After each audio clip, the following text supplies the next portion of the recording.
6 months ago, I said that I was going to do a series of 3 videos, each dealing with one of 3 poems called Portrait of a Lady.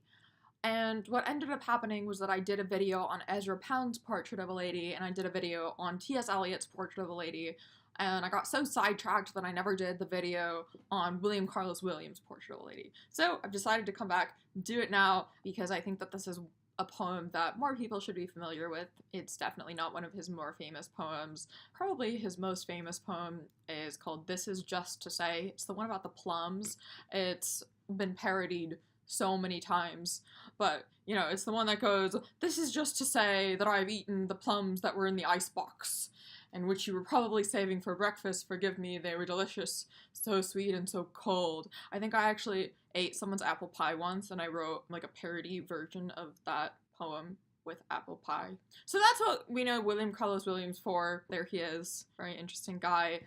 So William Carlos Williams, actually, this is one of his earlier poems. So he wrote this poem, Portrait of a Lady, in 1920, which is actually the same time that T.S. Eliot and Ezra Pound were writing. It's more in the tradition of T.S. Eliot and Ezra Pound, probably, than some of his later poems. So this poem is interesting because it almost reads as a dialogue. If you look at the poem, it has several dashes throughout, and it creates this almost fragmented sense. The speaker is constantly being interrupted by someone else, which is why I say it's a dialogue. So actually, Emily Dickinson, who's an American poet, the previous century, played around with dashes a lot. You could say that perhaps William Carlos Williams is inheriting part of her tradition. So what I wanted to talk about in this poem is the fact that there is a literary allusion to a famous painting by a Rococo painter.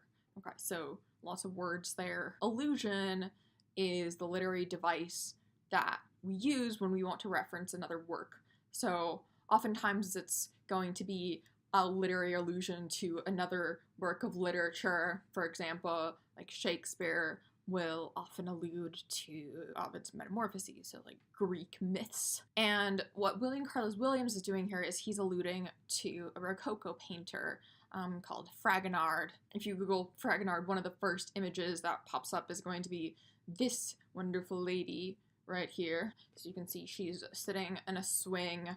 There are, you know, all these wispy trees around her. That's sort of the hallmark of Rococo painting, is that you have this almost imaginative quality to trees and nature. And Rococo was a movement in 18th century art that experimented with the sort of like idyllic nature. So Fragonard was a French painter, and we have a direct allusion to him in this poem. As I'm reading this poem, which I'm about to do, just have this image in your mind and see how it informs your understanding of William Carlos Williams' Portrait of a Lady.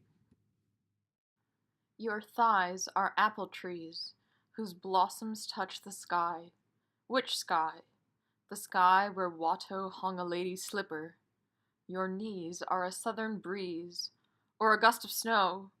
Ah, what sort of man was Fragonard? As if that answered anything.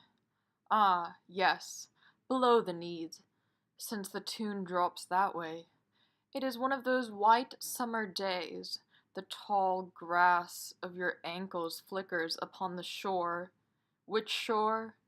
The sand clings to my lips. Which shore? Ah, petals, maybe. How should I know? Which shore? Which shore? The petals from some hidden apple tree. Which shore? I said petals from an apple tree.